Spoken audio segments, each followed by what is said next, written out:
it's me, Annie, and I wanted to give you an update on where I am today on the 26th of August. So I had my chemo treatment last Thursday. Today's day 6. Yesterday and today, probably a little bit harder than the other days.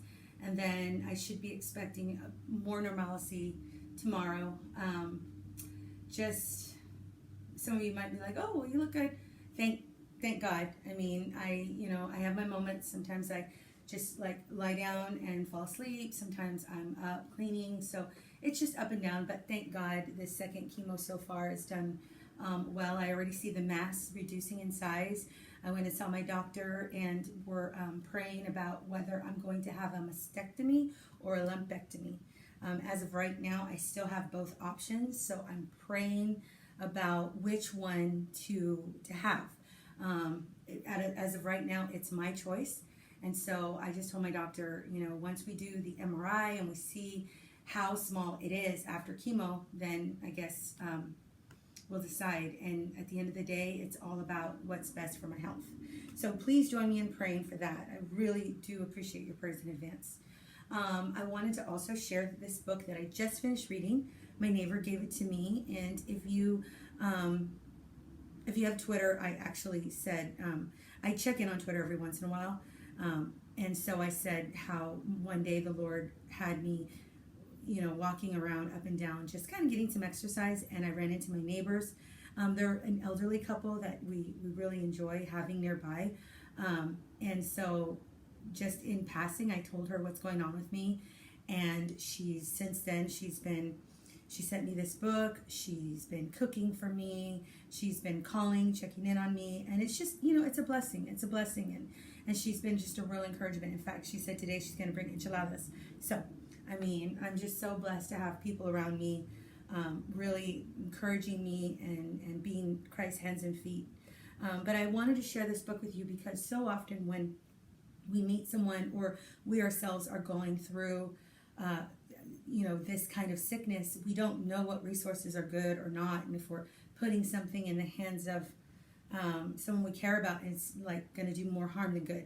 So I just want to recommend this book. It's called Beating Cancer by Francisco Contreras and Daniel Kennedy. It's 20 natural, spiritual, and medical remedies. It is what it is. It talks about the natural medicines. It talks about natural foods. It talks about the spirit. There's a lot of prayer. There's a lot of spiritual elements to it, and of course the medical remedies, and just it's helping us understand what our bodies are going through. So definitely, it's a little dated. It's about 2000, but I recommend it. So I want to read you a little portion of it just so you can get an idea of how it spoke to me. Hope is to life what an engine is to a car. It drives you. It moves you toward a goal. In Spanish, the word for hope is esperanza, which comes from the verb esperar, meaning to wait, to expect. Thus, hope involves waiting with desire and reasonable confidence for circumstances to change so your expectations can be met. Most people, Will Rogers said, are about as happy as they make up their minds to be. In other words, you can change, adapt, and reframe your perceptions and view your world from whatever perspective you wish. However, if your mind is still reluctant to embrace hope, let me remind you that, as John Johnson once said, men and women are limited not by the place of their birth, nor by the color of their skin, but by the size of their hope. Proverbs 13:12 says, "Hope deferred makes the heart sick, but a longing fulfilled is a tree of life. Do not let cancer devastate you because you're low on hope." Never forget that cancer is a condition, but hope is an attitude, a positive attitude that will motivate you to work with enthusiasm towards success. And it just keeps going on. And it's just been, like I said, really powerful for me to read and to embrace and to put into action. And so I just want to encourage you guys that if you do know someone or if you yourself are going through cancer, this is definitely a good book to read, and this is definitely a good book to pass on. In fact, I'm going to give this back to my neighbor, but I'm going to buy a couple more just so I can leave in the waiting room at the doctor's office.